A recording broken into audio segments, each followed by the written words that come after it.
Namaste. Cheers. Namaste. So Nice. welcome from another podcast called Medicine Woman, Medicine Man.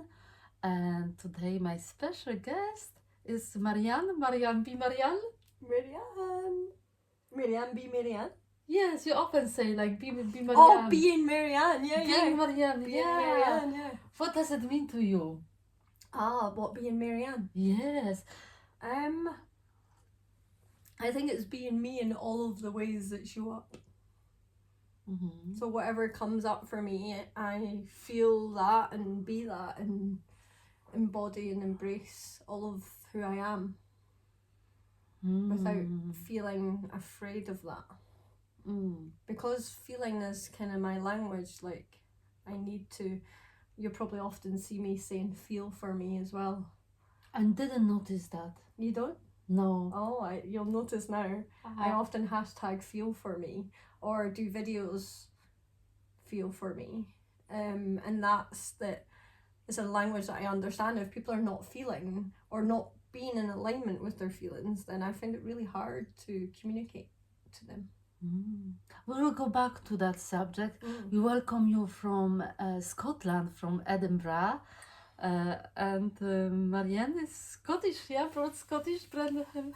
Yeah, I was born here. Yeah, in Edinburgh. In Edinburgh, yeah. I was born in Edinburgh. Yeah, so our story is like we met on the few gatherings that I was facilitating. The space was drumming fire, and we used to meet in the forest, and Marianne brought a lot of beautiful people, and she was supporting me in that process of bringing community together. And this is how we met a few years back, I think, right? At least 3 years, maybe. Yeah, I think.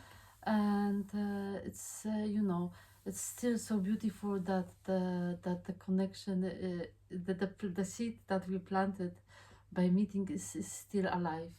Absolutely, Yeah. Still growing. Still growing. And because I witnessed your journey, and you shared with me as well your story, and you openly actually speaking very with vulnerability, like through your sharings, all of the photos and videos. It feels like there's no secret. There's absolutely no secrets. Sometimes when I'm watching Marianne stuff, I'm like, woo! There's no secrets, but there's always more. There's always more, right? And there's like always, like today she came like with the blood on her face coming I should have took a picture. was some shootings, and I was like, oh my god. So I'll just keep waiting with what Marianne will surprise me or surprise us next time, because it feels like it's a bunch of stuff that we are involved in, and it feels like there is no limits for you. No, not really. Depends, I guess. Just for the camera, I had not real blood on my face. I was being a zombie today, in a film. So, yeah, I don't think there is any limits if it's in line with where I am and if it's unfolding in a way that makes sense to me. I rarely feel that there's a sort of opportunity or something presented to me very clearly that's not for me. If that makes sense. I live a lot. That makes sense for you? It makes sense for me, yeah. Yeah. A lot, yeah. I really trust that unfolding in life. And and your story also of life, it was like and even now you can tell more about your journey, and from there maybe whatever you would like to share, like it's free sharing, because you also have some how you say, like not disorder, but like a medical physical condition. Yeah, I don't know what is the right word, so it doesn't feel offended or yeah. And you facing life with the pain, with any conditions that you're going through, and you still carry on, and you're not giving up, and you give yourself like 100, almost like whatever I see you 100%. And you're a mother of 2 kids, and it's just so inspiring. Yeah, so I live with rheumatoid arthritis, I've been diagnosed with rheumatoid arthritis, Raynaud's, and fibromyalgia, which was sort of post-COVID time that I was diagnosed. And I'm not going to lie, I think the first year was really tough. Like, I think physically I really struggled. I stopped dancing, I stopped moving, I stopped doing all the things that made me feel well previous to getting sick. So I had to spend a bit of time to sort of grieve the body that was before. And then once I went through that process, I was able to return back to, I suppose, the tools that I had gathered beforehand, which also, I think the answer to how do you keep going 100%, I think it's the fact that I gathered lots of tools before I got sick to help me cope. And what is that tools?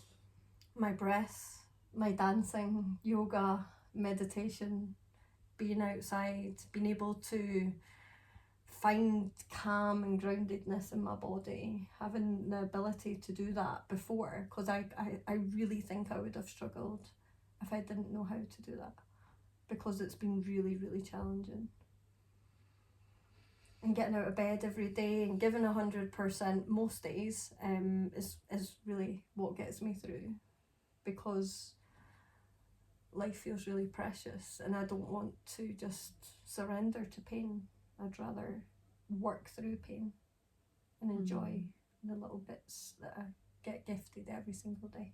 So, for example, like when you still have days, or you had the days that you couldn't move your body, or you was like in pain, or how do you cope? What was your approach? And did you use visualization, and you just like use the breath? Because it's like 24 hours, yeah, and if you have not only one day but it's months of pain. Yeah. Like, one of the people I'm thinking, is also like many artists like Frida Kahlo and all of them. They are a huge inspiration for us, that they live whole the life with the pain, yeah.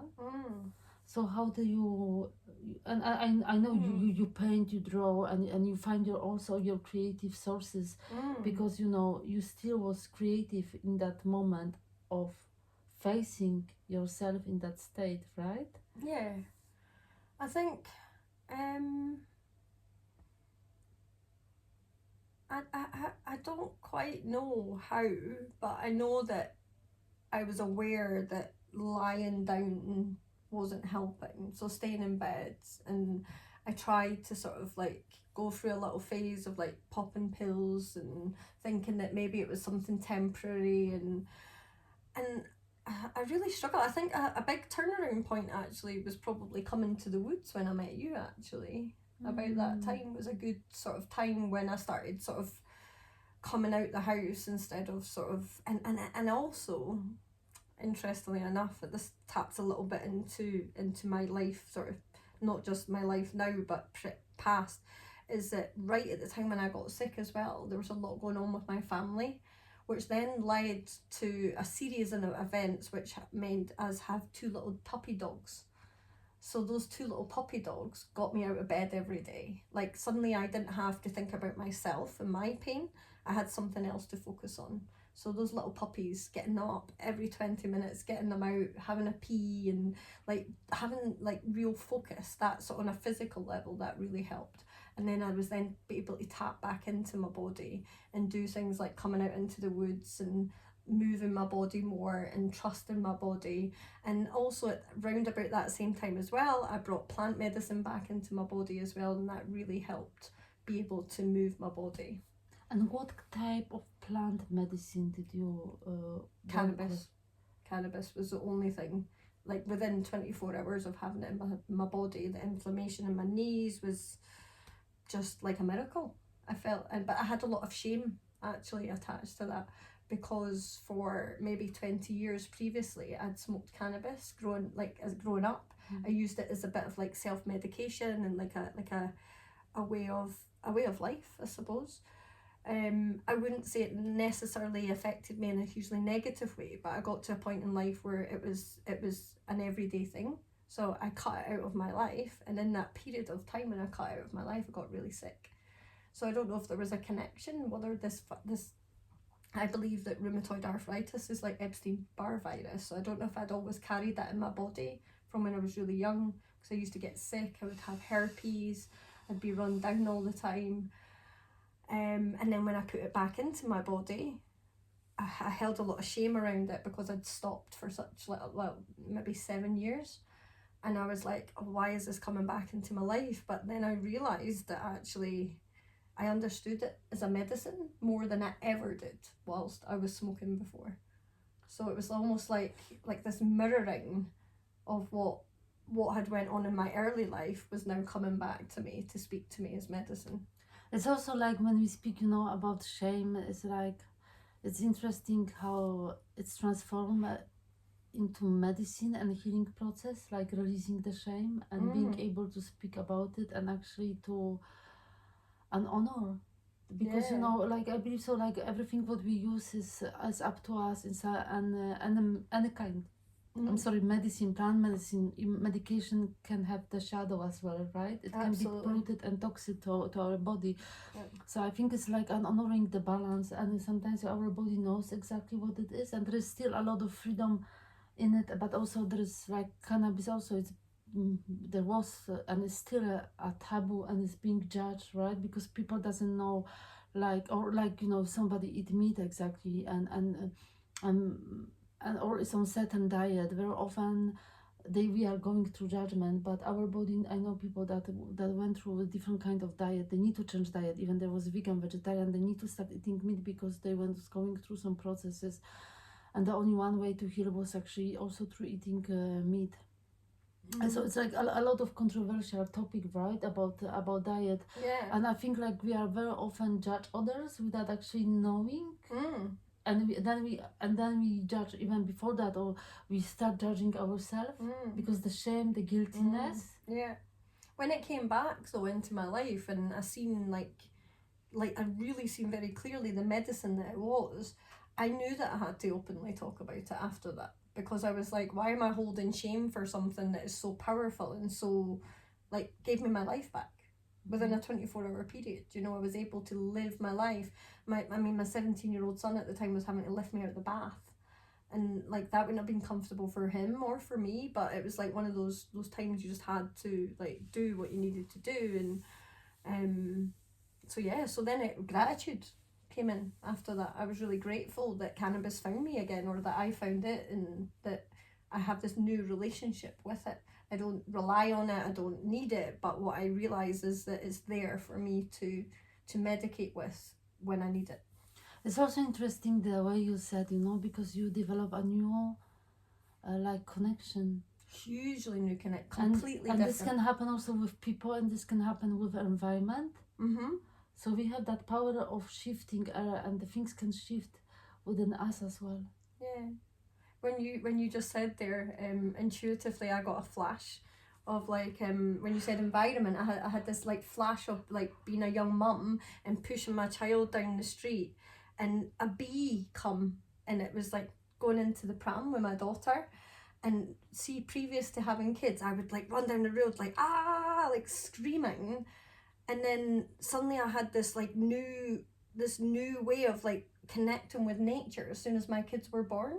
So when I seen that bee, it was like I was instantly internally like transformed to look at that bee in a different way. I was no longer afraid of it. I was like, my daughter needs to not see me be afraid of something so natural. And almost like instantly, like I was connected to nature in a whole new way. Just by like being able to see and witness something differently, because it was going to then affect my daughter in a way that I knew was not good.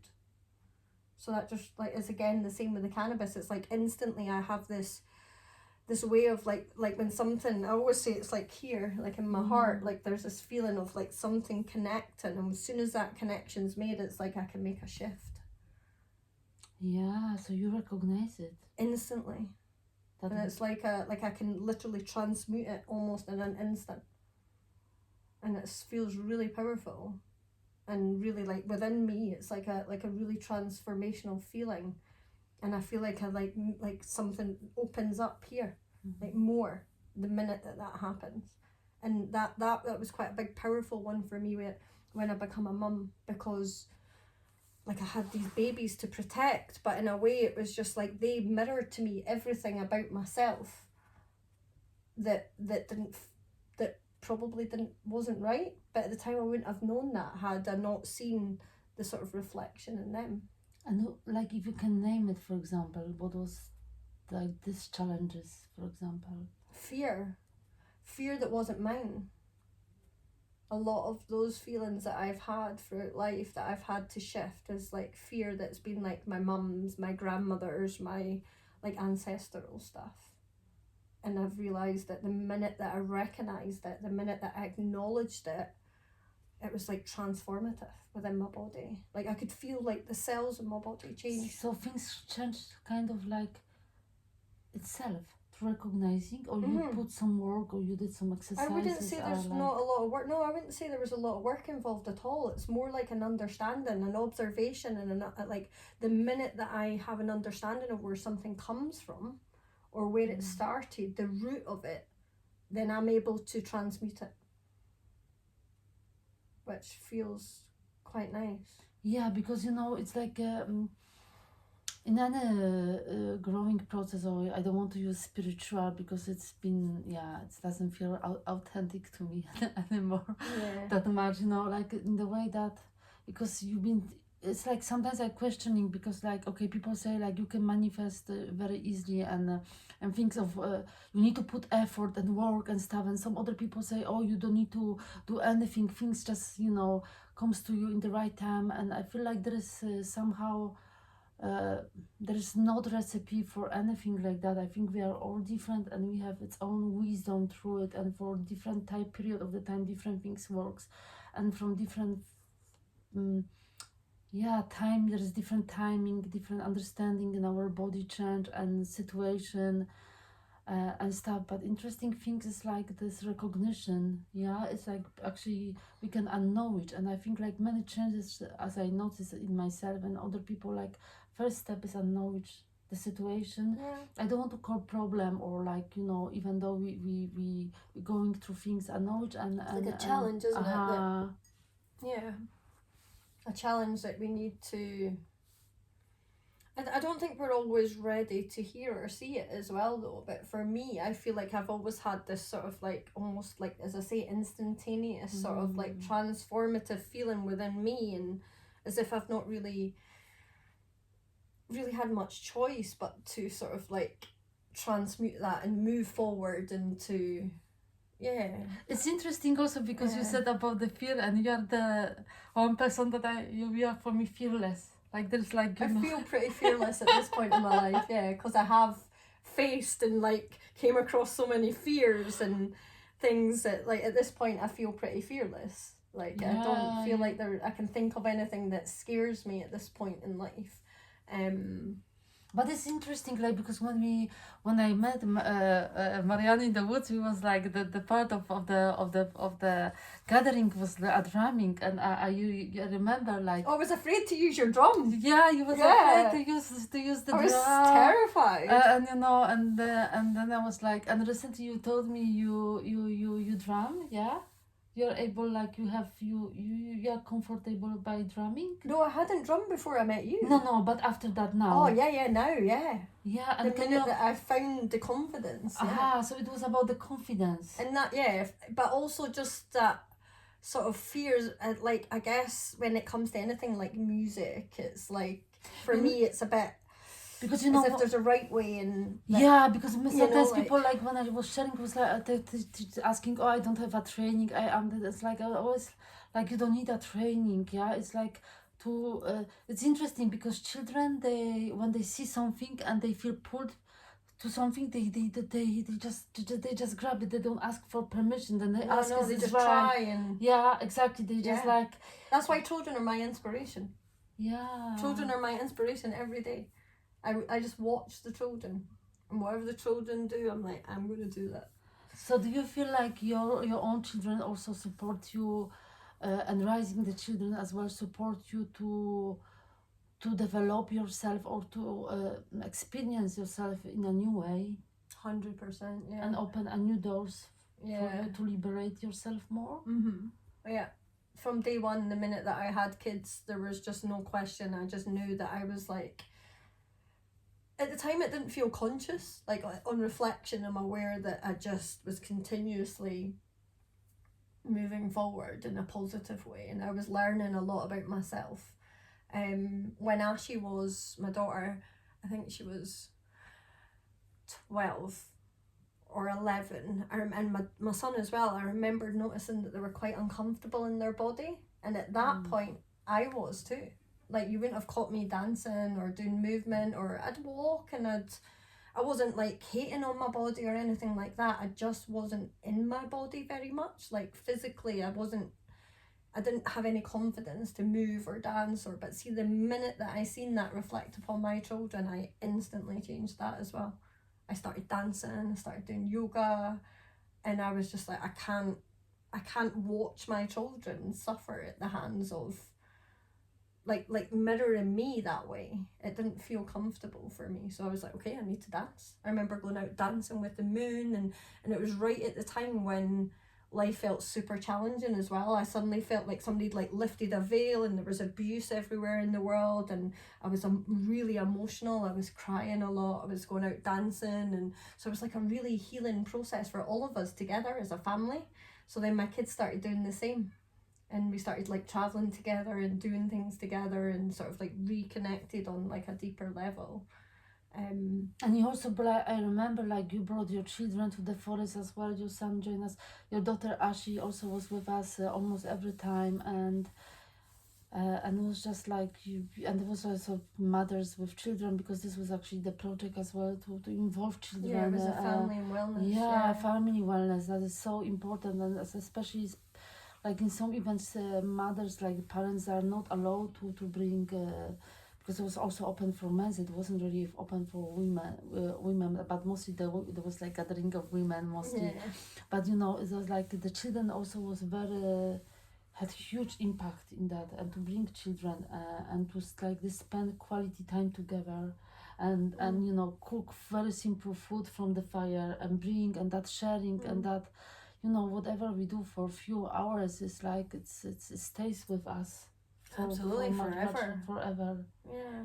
And this is also the power of the nature. I feel like, yeah, it's like so, Yeah, the sure. bonding, like you said, this power also of bonding, the connection. Yeah, and sitting around a fire together. And so for me, like, even with the kids, like, that idea of community is really important to me in the way that I've raised the kids. But I could never have foreseen that in the beginning, but intuitively I was very guided, and I just ended up raising my children in community. And then that extended community was, we kind of travelled a bit and then came back to where we are today in Western Hales. And it's like, it was almost like going full circle and returning to my roots, and to be able to, I don't know, like, coming into the woods was like me coming home.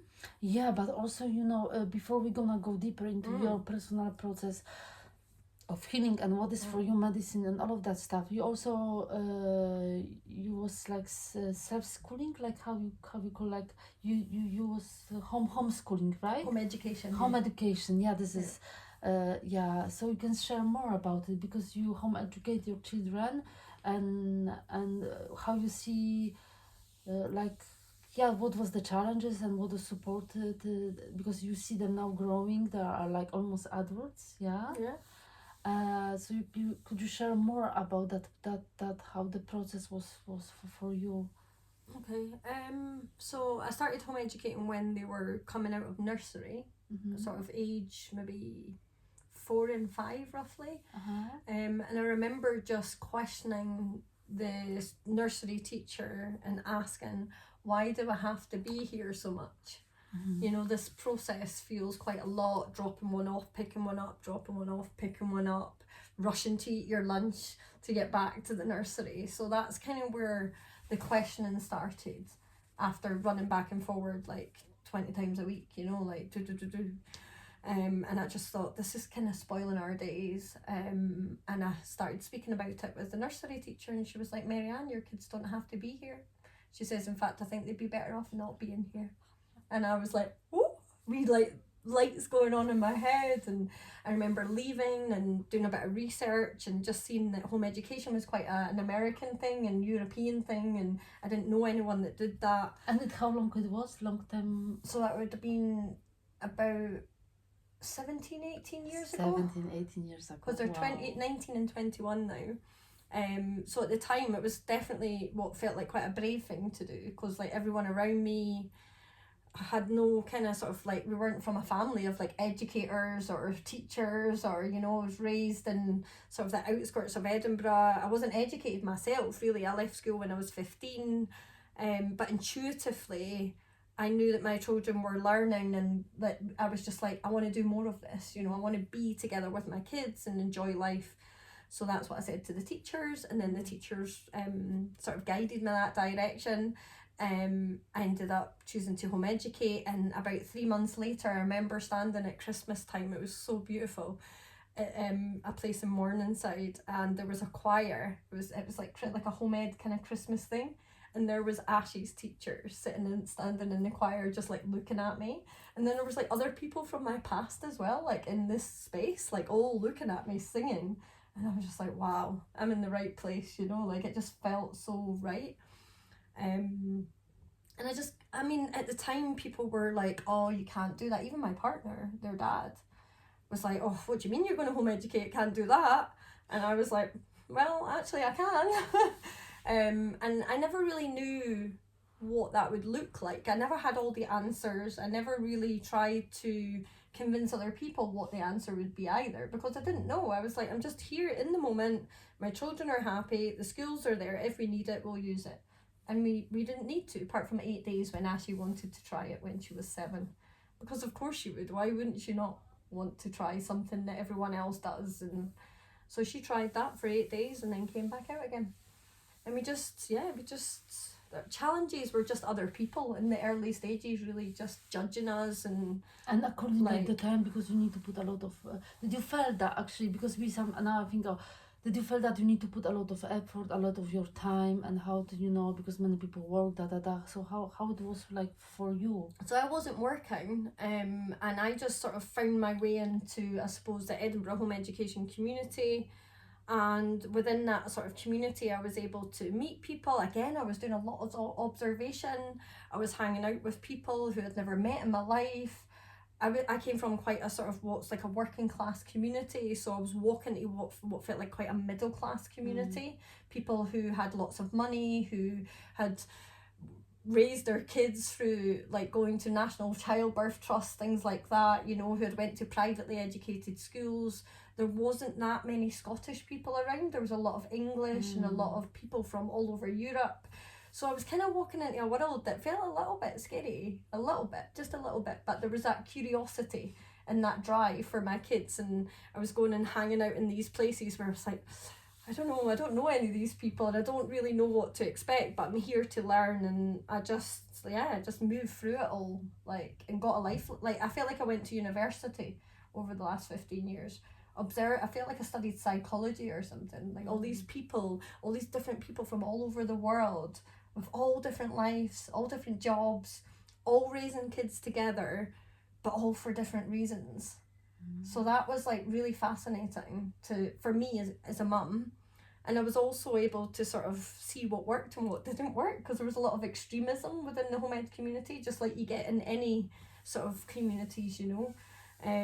So yeah, it was interesting. And I mean, we're at that other side of that now, where my kids are 19 and 20.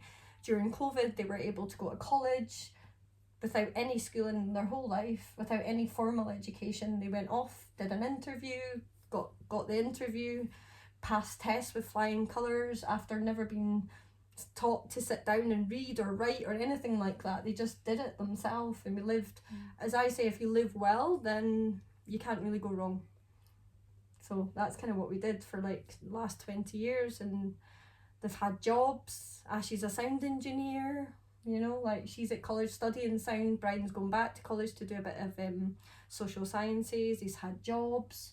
He was doing management in a supermarket for a bit. Like, they've never had any problems. They never came in against any kind of obstacles that have stopped them from being successful. Amazing. And also like it feels like community, it always was on your path because and now you're also working for community and around well-being and you know you're bringing people together.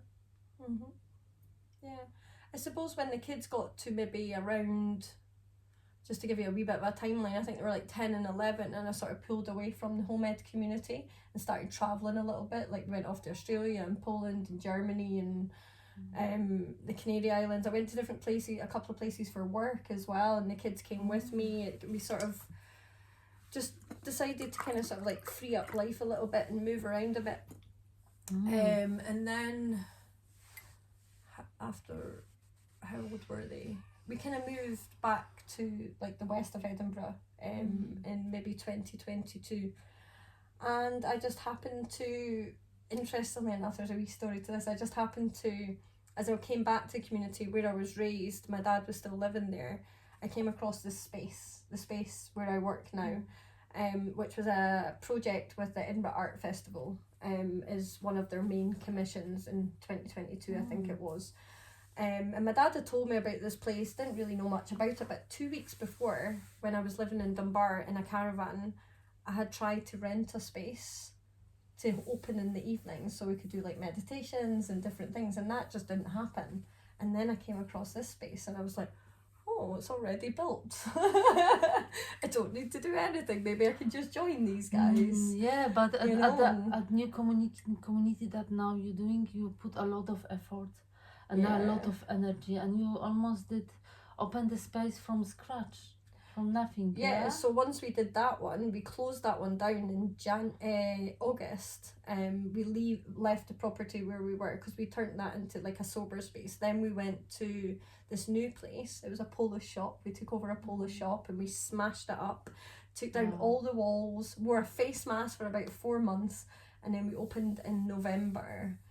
Yeah, because I was witnessing your journey on social media, and then I thought like, shit, this woman, this girl, she got the power. You got the power. It was so fun, honestly. I would recommend anyone just get a big sledgehammer and start smashing up some walls. And yeah, and you know, still like, you know, going through different, like sometimes, you know, not able to move with pain, with all of that. You still like, wow, for me this is like, you know, there was no excuse, right? Some days, of course, you couldn't move and you needed to rest and stuff, but it feels like, it's like whatever it was, you just like go for it, you know? I think the power of community actually is what keeps me going. So, having people around me. I don't think I could do what I could do without people like you. You know, that's like together we build unity and make shit happen, you know? So community, you can say, is part of your medicine. A huge part of my medicine. I can't live without community. I don't want to. And what is the word community means to you, and how you could describe or... I think at this point in my life, it definitely means the area in which I live and the people that are there, and that diversity within the spaces that I move in, and being able to step outside my front door and have an awareness of like well-being and safety around me, and all that kind of sort of connectedness that we have within our sort of our communities just outside our house, and to have people who I suppose understand, you know, like the people that I work with in the space at the moment. I don't have to explain myself about my hands. I don't have to, if I ask someone to do something for me, they'll just do it because they know that I wouldn't be asking otherwise, you know. So building up that kind of sort of, that unity within people.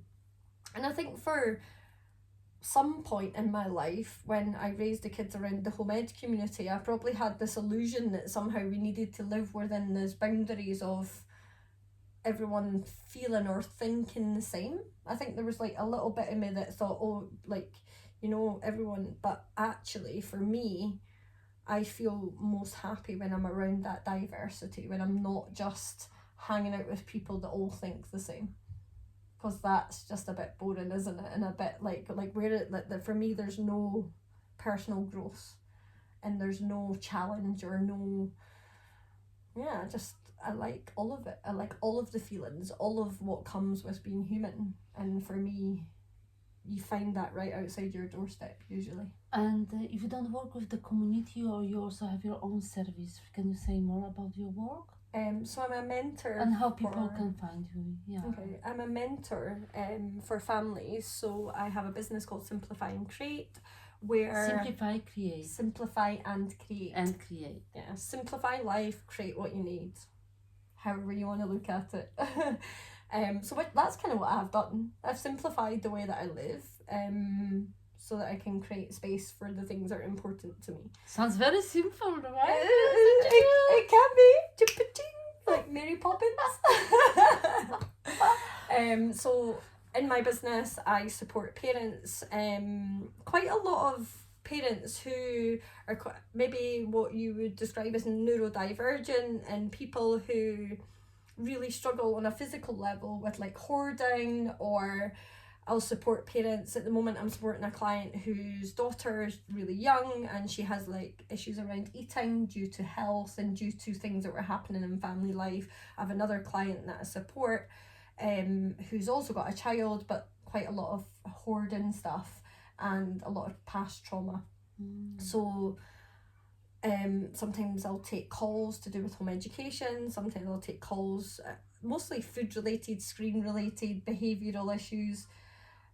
I find I'm mostly working with parents, reconnecting them with nature and themselves in a way that they can then support their parents. So it's a bit like reparenting in some ways. When we don't have the village, we don't have the community, and the systems are failing people, so they usually reach out to me when they can't get any support elsewhere.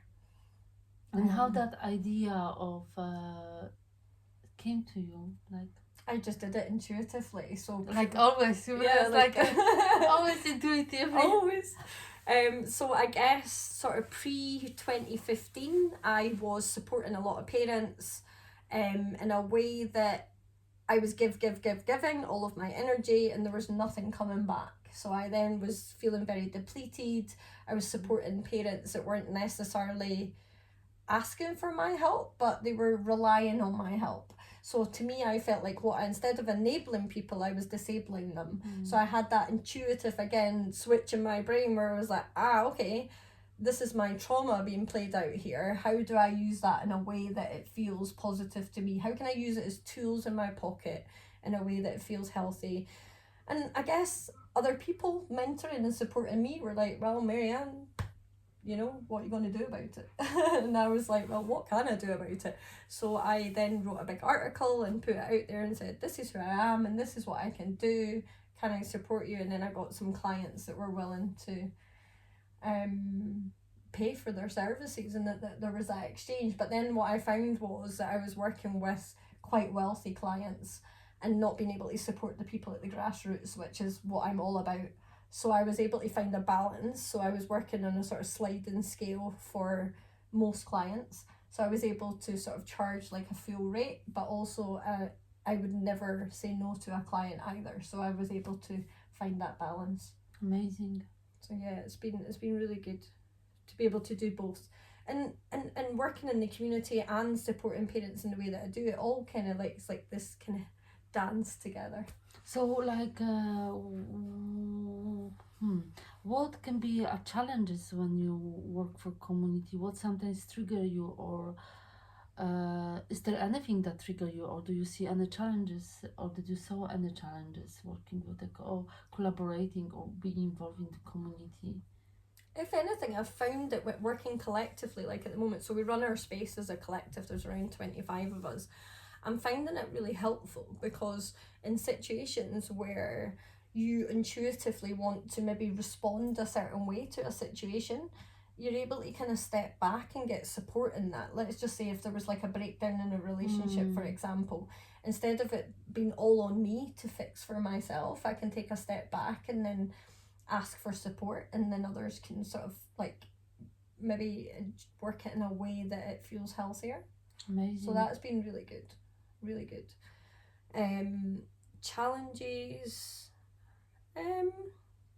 I think some challenges that you can come across Like, with, you know, from the past, it can be from the past, okay, from so like the teaching process, you know, like what was your maybe growing, or maybe the not challenges, but how did you see like transformative process, because you have also a lot of experiences, yeah, and now because probably because of your experiences and lifetime of working with the communities, being involved and being part of it, now you have a deeper understanding, maybe in that way, yeah. yeah. I think there's definitely still time. I used to get a lot more triggered by, like, obviously in this world there's a lot of abuse around us, so sometimes being able to just step outside your house and not be witness to abuse. You know, I've had to use my breath a lot. I feel like my breath has been my number one medicine throughout the last 20 years in parenting, in home education, in the work that I do. I have a lot of patience. I'm very calm. I don't have an inner narrative in my head, so I don't have a voice in my head. I'm a very visual thinker, so when I see my thoughts rather than hear my thoughts. So I think in some ways that has been really helpful. That's why maybe I don't get overwhelmed as much as other people do. But it also means that I never shut up. And I chat my every thought so that I can process. So I process a lot of what I'm thinking externally. Yeah. So that can be detrimental sometimes. Other people can obviously be quick to be offended, or, you know, I've had a lot of challenges in the sense of even just like in your personal growth. I don't know about you, but I've certainly come across particularly women, like other women, just really struggling with the idea that maybe you're moving through things, or like doing things that maybe they want to and they can't, or working with clients as well. It can bring up things within families. You know, it can be working with women, and it can bring up things within people's relationships. It can really like trigger and create some kind of unrest where people are just not used to looking for the good or kindness or the positivity, you know. So I have to look after myself when I'm not working with clients, so that I have the physical and mental capacity to hold space. I think this is the teaching to all of us, right? Yeah. To be mindful about our, because sometimes we are being called when the name selfish, but actually like self-care. Why this word is appearing, you know, you're it's selfish, bizarre, yeah. right? When you're just doing the best you can so you can carry on. Yeah. Because it's like working with the community, it's something like you hold so much space, and energetically it's hard to, it's like it can be 1 hour, 2 hours, especially when it's few hours you accumulate and preparation, and before that energy, I can feel it that is gathering, and to really hold it, because there are people coming with different dynamic, different issues, different, you know, and to bring that into that space, like, and to, it's really massive work. It's massive. It's huge. Yeah. It's huge. So And sometimes like it's not unknowledge. It's like the you. So I understand, you know, like that self-care need to be, because we need to find that space to process, because for us emotionally can be very dynamic, because like everyone brings the different piece of the, like you have like the parties, like everyone is like different dish, or different cake. It's like explosion. It's true. It's like when you talk about self-care, I think about being being Marianne, like what we spoke about at the beginning. It's like if I go from like a client to home, like I need that space to be in nature. I need that space to move my body or cleanse my body. Like I make that space for myself, and when I don't, I feel it, you know, like of course I do. So nature is like she takes like alchemic process for you to restore or rebalance yourself, like it's really like that. And she's like, and same with the seasons. Like I've always, like intuitively, even with my kids when they were young, the seasons have been everything for me. Like the guidance of nature has been what's helped me be who I am. But what I found inspiring, you know, you also have your glass house where you do the gardening, you bring that to the community. You also do, you know, you do very practical things in the community, which I also admire. You bring people for cleaning, surrendering, like you clean We clean the streets. the streets, the parks, you know, whatever, and you're doing that in very playful way, and there's always time for playfulness, the children and stuff. So there's like, you know, when I watching your stories, and I found it like so beautiful, like, you know, this also can be fun, and it can be, it doesn't feel like it's hard work, you know. You made it in that way that is fluid and playful, and also it's very, it's like this is something that is need to happen now, what we eat, yeah, because you need to change a lot of your diet, and like, you know, grow things, and all of that, and also be mindful how we how we how we live and what we do with the things, and it's this pass on to education, hopefully to children and maybe parents, that, you know, they will be more mindful how we use things and how we reduce, and how, you know, it's like pollution is huge things here when you see like, you know, what people throw away and how we are not mindful about our action. So it's like, you know, through very simple things, I think I feel like growing up in the 80s in Scotland, I had the community. I had like this sense of, when I stepped out my house, I felt safe. I felt like no matter what was going on, another adult had their eyes on me. So for me, raising the kids in the home ed community and how I got guided that intuitively, because I would never have dreamt that would one day that's what I'd be doing. It's not something I was familiar with. But by doing that, it really brought home that importance for community for me and how I was raised around community. So through coming out of the home ed community and returning back to my roots, I was then able to use those tools to do what I do now in the community, and to bring people together, to teach the children how to sow seeds, how to be excited about the wild plants, and to go for walks, and like all these things are important to me. But why should I do it alone? You know, that's the way that I seen it. Like, why do I need to go for a walk alone when I can go for a walk with my community? Why do I want to pick up litter alone when I can do it with my community? Why do I want to eat alone when I can do it with my community? You know, so it's like, for me, it's, as human beings, as much as we like that solitude and we like to be on our own, it's also really important that we have that unity for when we need it, you know? I guess it shows how different we are, right?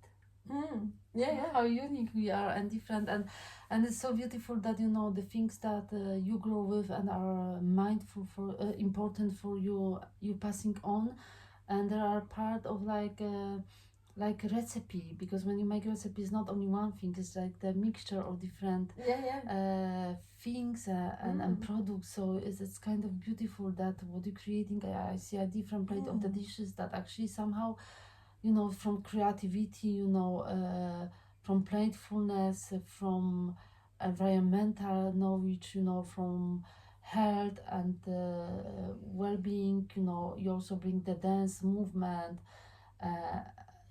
it's just sober dancing, it's happening. That's what I run in the space, intergenerational. All of my gatherings that I run are intergenerational and sober. So but again, to sort of take away that stigma around being sober, it's not that I'm saying you have to be sober, but whilst you're at our gathering, we would prefer that. You know, because like we need to have spaces where children can play and we can be together and in community and be together where like we used to in the old days, you know, like growing up, that's what it was like for me. It felt good to be around adults and to dance and to so I just wanted to bring a little bit of that back, and while I'm alive on this planet, I'll always want to share that with children and families, and it's beautiful. It's very beautiful, and what you say, so much. And it's, you know, it's like something that is very interesting, that you don't bring new stuff, but actually you are restoring the old knowledge into a new way. Or maybe you like, you know, it's like transforming, right? But it's simply beautiful as well that you know, you find a way actually to take from what you learn from your ancestors and what your ancestors passed to your family, so now you can actually also share with others. And it's honestly, it's amazing, because not only when I'm sharing, other people are sharing with me. So can you imagine all these people in the community that I'm sharing about the wild plants or my love for sunflowers or litter picking or whatever it is catching, and then it goes both ways, you know, because a lot of these people are teaching me things, and there's people in my community from different countries, and they're teaching me about the plants that they grow from their country but in our community gardens. And when I came back to the community, my big role that I play is empowerment, and empowering people who live in our community to use our community spaces, instead of, you know, everyone's like, oh, our systems, our governments are this and this. Okay, they are, but are we just going to let, I suppose, capitalism sort of like overrule everything, and then we don't get any sort of use or any shift of that whilst in the community? So like, I'm a huge believer in letting every single person that lives in the community where I live know that all of these organisations, all of these buildings, all of these spaces that we create belong to us. And then you know, it's also beautiful that you don't focus on a problem, you focus on the solution. Yeah, Look absolutely. that way, yeah. I always look for the solution. You know, when instantly somebody goes, oh, this is what's wrong, or this, like, I can offer a solution if necessary. Beautiful. But also it's nice to hold that space as well and let people feel things and to feel their emotions. And I think a lot of the work that I do is holding safe space for people to just feel, you know, in a world where sometimes they just haven't been allowed to. Yeah, very often actually. We're very controlling and very stigmatic way of approach, and I feel like many things will gonna shift, and it's already shifting because they are not working anymore. Yeah. And I feel more and more of us aware how actually having your time is so essential, important, and you know, and the qualities that we have, the uniqueness, this is the pure gold within us that often was just covered, you know, because you cannot be who you want to be, you cannot be different, right? Different in a sense yourself. So we've been like now I think many people also that climbing power back. Yeah. And there's like rages, they're angry, and you know, and they have right to be angry.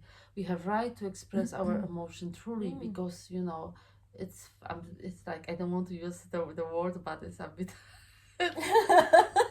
yeah, but you know, it's like there is opportunity for transmission and transition, and even if you don't change yet, or you don't know how to change things around your world, you're already aware of it.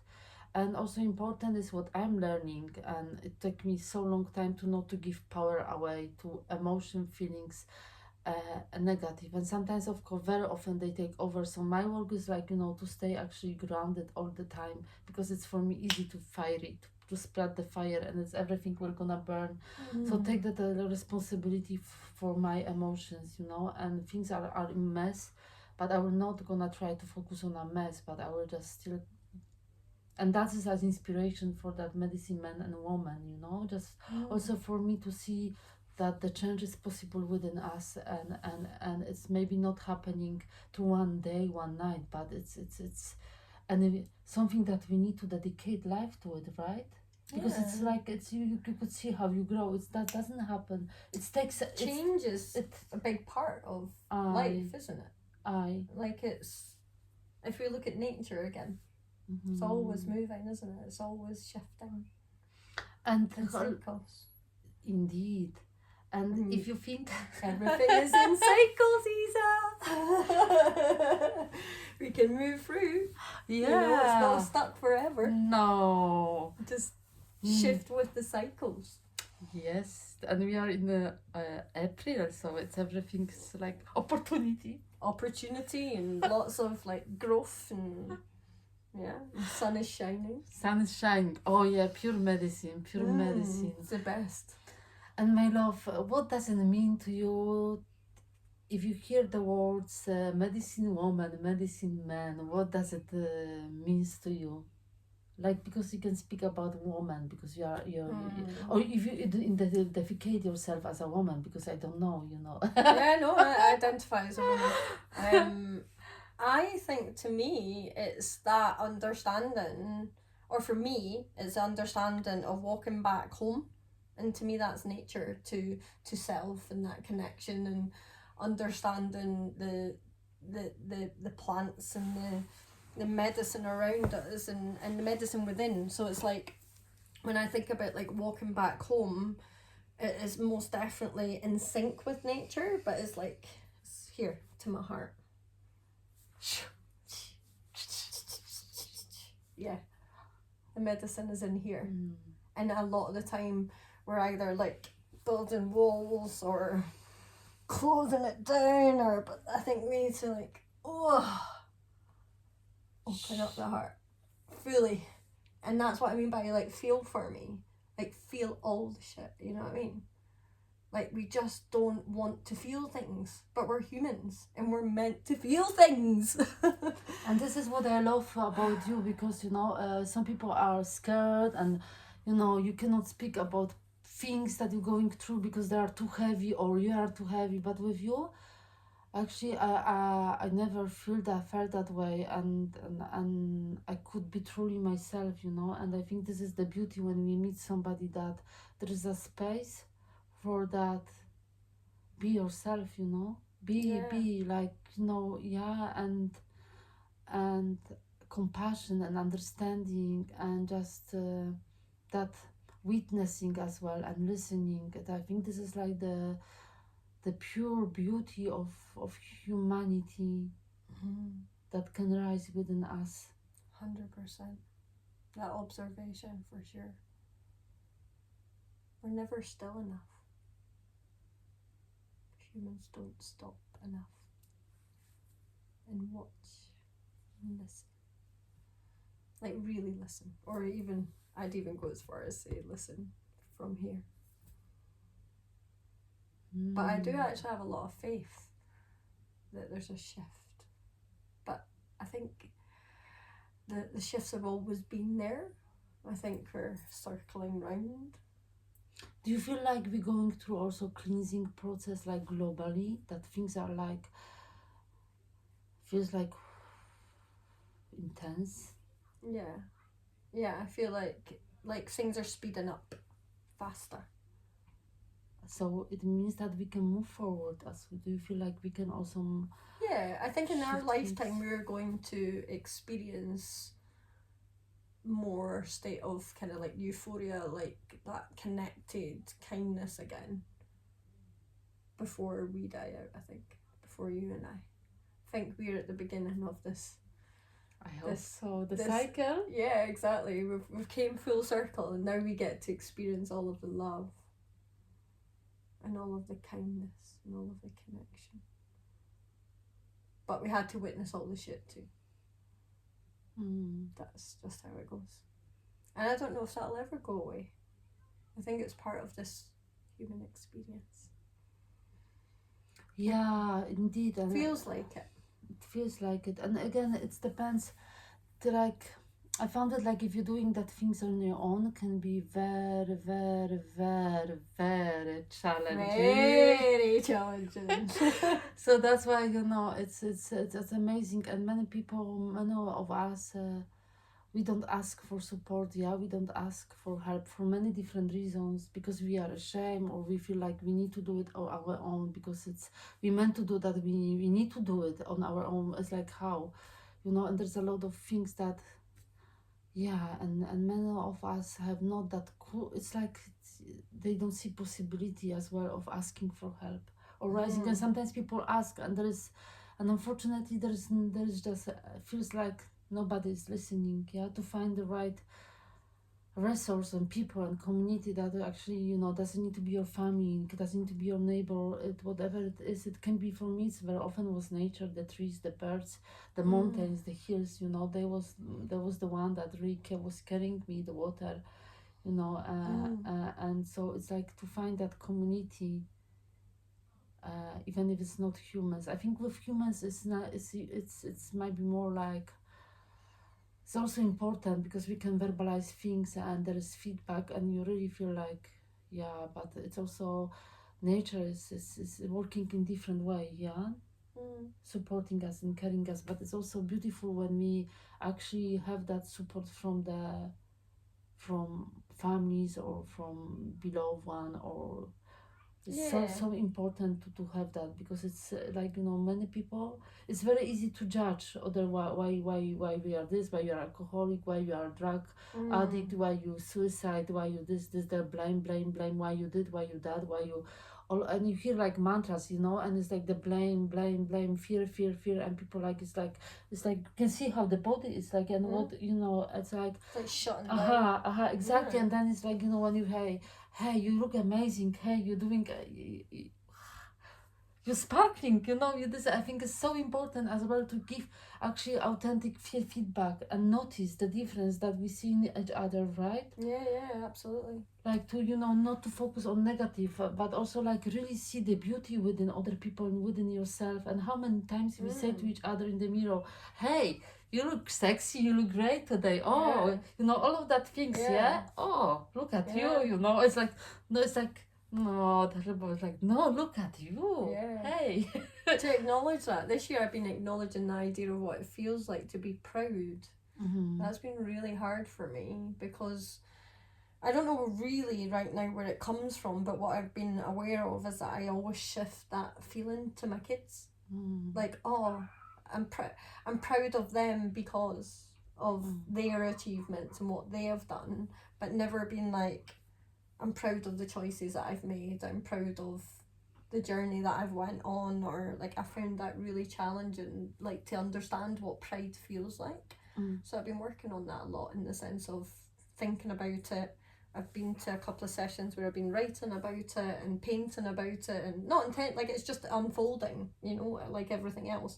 It's not like I've been like, oh, I'm not proud, but like it's what I guess the universe has been sort of presenting to me, and I've been like, okay, I can do this. I can learn how to be proud and how to embrace that feeling. Marianne, I just realized that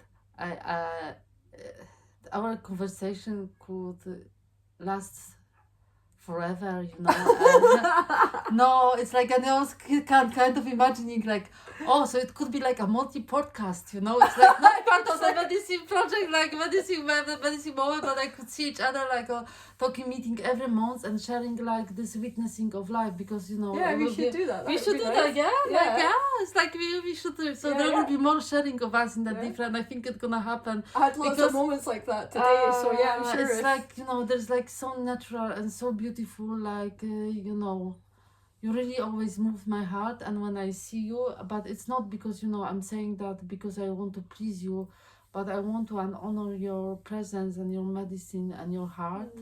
And it's moved me very deeply to meet people with so much authenticity, and I'm like always see you like, she's crazy, she's this is like, she popping to me, it's like, but it's not in judgmental way, it's just like, wow, she's like, woo.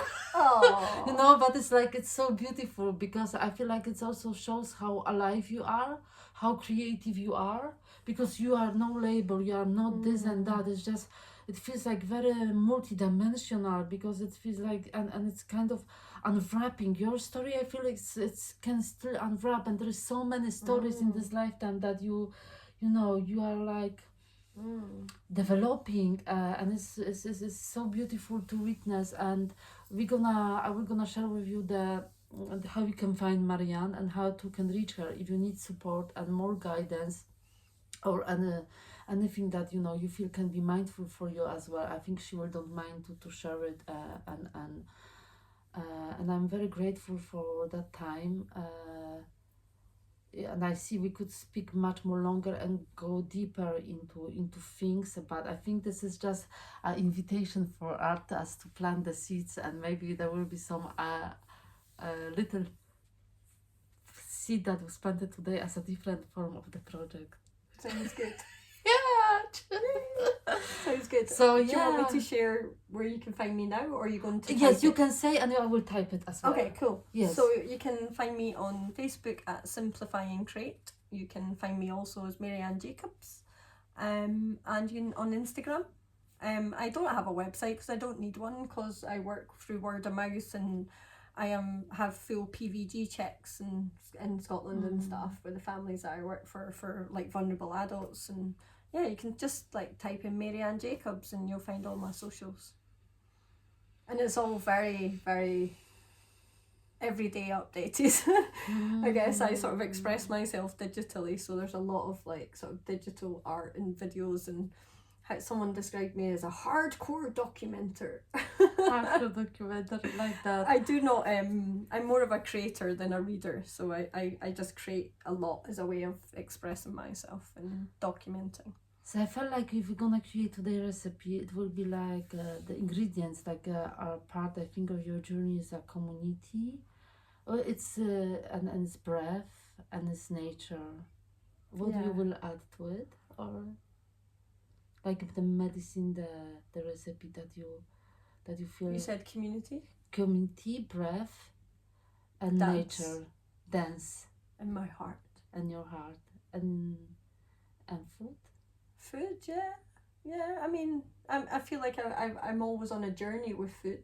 I feel like food is definitely medicine, but I think on this human journey, what I'm finding so far, it's going in sort of phases like this, is that I don't think I've quite found exactly what the food medicine is that I need yet. It's yet, so it's still in But the I process trust of the discovery. You process. trust the I process, trust the but process. definitely it's community, breath, nature, and dance. In my heart. And the heart. The heart. Yeah. Thank you, Joella. Thank you, my love. It's so beautiful to share, and thank you so much for watching, taking your time, and we send you lots of love, lots of Big blessings. hugs from Scotland. Big hug from Scotland. Scotland is getting hot. So It's getting very hot. It's been that's why we are like, the sun is like, it's coming from it's the like, heart, from the heart. yeah, sunshine. Oh, thank you. Thank you so much. Namaste. Namaste.